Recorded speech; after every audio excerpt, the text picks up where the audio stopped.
비 오는 아침, 서울 성북구에 자리한 한 초등학교에서 대리교사 서지원은 평범한 하루를 시작하려 했습니다. 하지만 한 아이의 떨리는 목소리가 그녀의 삶을 송두리째 뒤바꿔 놓았습니다. 선생님, 너무 아파요. 아빠가 이런 짓을 했어요. 7살 소녀 강혜은의 이 한마디는 단순해 보였지만 그 뒤에는 상상할 수 없는 어둠이 도사리고 있었습니다. 지원이 즉시 경찰에 신고했을 때 경찰의 대답은 충격 그 자체였습니다. 혜은이 아버지는 3개월째 의식불명 상태입니다. 그렇다면 대체 누가 이 어린아이를 고통 속에 몰아넣은 걸까요? 그리고 얘 혜은이는 아빠가 밤마다 찾아와요 라고 말하는 걸까요? 이 미스터리의 진실을 파헤치는 과정에서 드러나는 이야기는 누구도 예상치 못할 만큼 충격적이고 가슴 아픕니다. 한 가정을 파괴한 어둠의 정체는 무엇이며 사라진 언니 유미에게 무슨 일이 있었던 걸까요?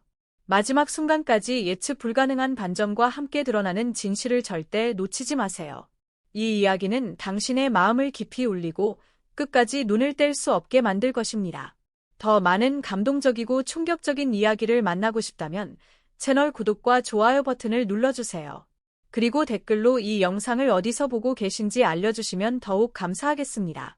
여러분의 관심과 응원이 더 좋은 이야기를 만드는 힘이 됩니다.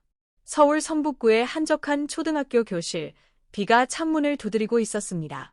오전 8시 30분, 대리교사 서지원은 2학년 교실 앞에 서서 출석을 부르기 시작했습니다. 27명의 아이들이 각자의 자리에 앉아 있었고, 그들의 순수한 얼굴은 새 선생님을 호기심 어린 눈으로 바라보고 있었습니다. 라빈 후드. 하지만 교실 뒤쪽에서 들린 조용한 목소리가 지원의 마음을 무겁게 했습니다. 강혜은. 지원의 시선이 그쪽으로 향했을 때 그녀의 가슴 한편이 묘하게 무거워졌습니다. 혜은이는 다른 아이들과 달리 고개를 푹 숙인 채 앉아 있었습니다. 교복 블라우스는 구겨져 있었고 따뜻한 5월 날씨에도 긴팔 후드티를 입고 있었습니다. 지원은 교사 경력이 짧았지만 아이들의 작은 변화를 읽어내는 직감은 예리했습니다. 특히 혜은이의 걸음걸이가 어색하고 조심스러웠습니다. 마치 어딘가 아픈 듯한 모습이었습니다. 수업이 시작되고 첫 시간이 지나갔습니다. 아이들은 활발히 손을 들며 대답했지만 혜은이는 계속 책상에 엎드려 있었습니다.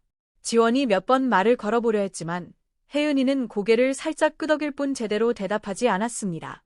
오전 10시, 간식 시간이 되자 아이들이 복도로 나가 놀았습니다. 교실을 정리하던 지원은 혜은이가 여전히 자리에 앉아 있는 걸 발견했습니다. 혜은이가 가방에서 뭔가를 꺼내려다 갑자기 몸을 움츠렸습니다. 혜은아, 괜찮니? 지원이 다가가자 혜은이는 놀란 듯 고개를 들었습니다. 그 순간 지원의 심장이 멎는 듯했습니다. 혜은이의 눈가에는 마른 눈물 자국이 있었고 입술은 파랗게 질려 있었습니다. 선생님, 화장실 가도 돼요? 물론이지. 같이 갈까? 혜은이가 고개를 저었지만 일어서려다 다시 움찔하며 앉았습니다.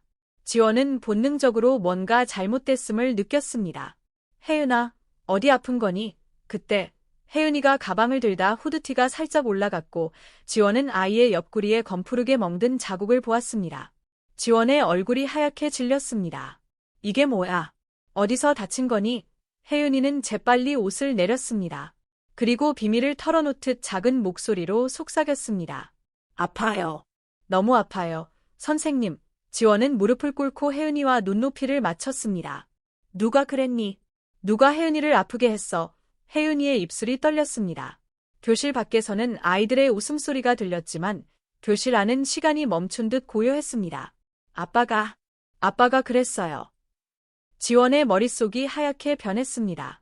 아동학대라는 단어가 뇌리를 스쳤습니다. 대학에서 배운 아동보호 매뉴얼이 떠올랐습니다. 혜은아, 잠깐만 기다려.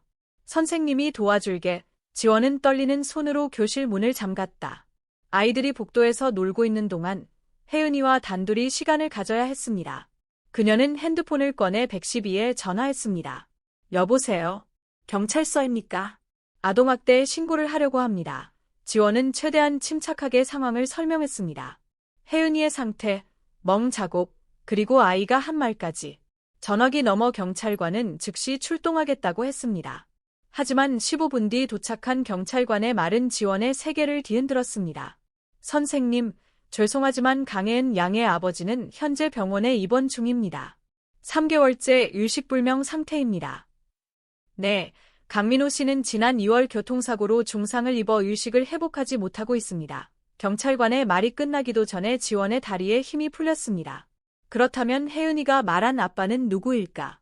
아이가 거짓말을 한 걸까? 혜은이는 여전히 자리에 앉아 있었고 지원을 보며 말했습니다. 선생님, 아빠가 얘 자꾸 밤에 와요. 병원에 있다고 했는데 그 순간 교실 안 온도가 급격히 떨어진 듯 했습니다.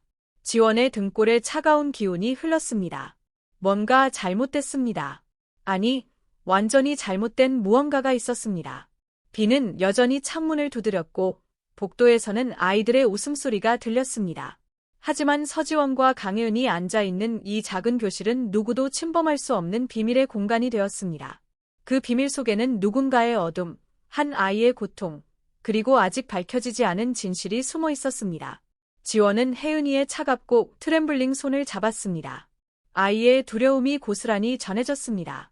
대체 무엇이 이 아이를 이렇게 만들었을까?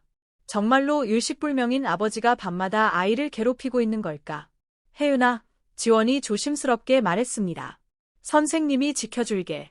무서워하지 마. 하지만 혜은이의 다음 말이 그녀를 더 혼란스럽게 했습니다. 선생님, 아빠는 언제 다시 잠들까요? 언제까지 우리 집에 있을까요? 그날 밤, 서지원은 단 한순간도 잠들지 못했습니다. 혜은이의 마지막 말이 머릿속을 맴돌았습니다. 아빠는 언제 다시 잠들까요? 일식불명인 아버지가 어떻게 집에 올 수 있단 말인가? 지원은 침대에서 뒤척이며 수백 가지 가능성을 떠올렸지만 어떤 것도 논리적으로 설명되지 않았습니다. 새벽 5시, 결국 포기하고 일어난 지원은 커피를 마시며 창밖을 보았습니다. 비가 그쳤고 희미한 새벽 햇살이 서울의 회색 아파트들 사이로 스며들었습니다. 혜은이에 대한 걱정으로 가슴이 답답했습니다. 그 아이는 무사히 밤을 보냈을까? 오전 7시 30분, 지원은 평소보다 일찍 학교에 도착했습니다. 성북구의 작은 초등학교는 아직 조용했고 경비 아저씨만이 정문에서 반갑게 맞아주었습니다. 교무실로 향하며 지원은 어제의 일이 꿈만 같다고 느꼈습니다. 하지만 교실에 들어서자 모든 것이 현실임을 깨달았습니다. 강혜은의 자리는 비어 있었습니다. 8시 30분이 지나도 혜은이는 나타나지 않았습니다. 지원의 심장이 빠르게 뛰었습니다. 혹시 어젯밤 무슨 일이 생긴 걸까? 그녀는 즉시 교무실로 달려가 교장 선생님께 상황을 보고했습니다. 60대 중반의 온화한 교장 김영수는 지원의 이야기를 들으며 표정이 점점 어두워졌습니다. 서 선생님, 어제 경찰서에서 연락이 왔었습니다. 아동보호기관에서 혜은이를 임시 보호 조치했다고 하더군요. 그럼 혜은이는 지금 어디 있나요? 안전한 곳에 있습니다. 하지만 김영수가 잠시 멈췄습니다. 서 선생님, 혹시 과도한 신고를 한 건 아닐까요? 강민호 씨는 정말 3개월째 일식불명입니다. 병원에 직접 확인해 봤습니다. 지원은 당황했습니다. 하지만 혜은이가 분명히 아빠가 때렸다고. 아이들은 때때로 상상과 현실을 구분하지 못합니다. 강 씨 부인은 남편의 사고 이후 우울증으로 힘들어한다고 들었습니다. 가정 상황이 어려워 아이가 혼란스러워할 수 있죠. 교장의 말에 지원은 자신이 성급히 판단한 건 아닌지 의심하기 시작했습니다. 하지만 혜은이의 옆구리에 있던 시커먼 멍 자국은 분명 현실이었습니다. 그것만은 상상이 아니었습니다. 오전 수업이 시작되었지만 지원의 마음은 온통 혜은이에게 있었습니다.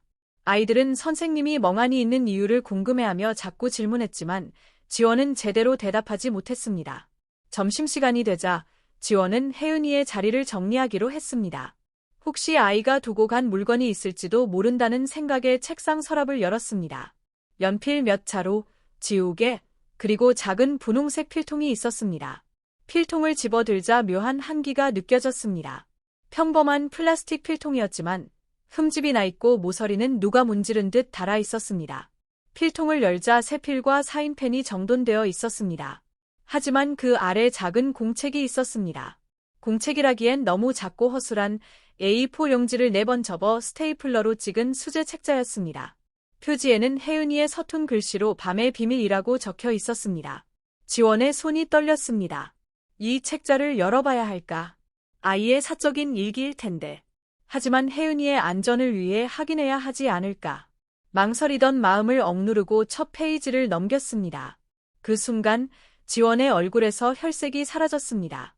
첫 페이지에는 크레파스로 그린 그림이 있었습니다.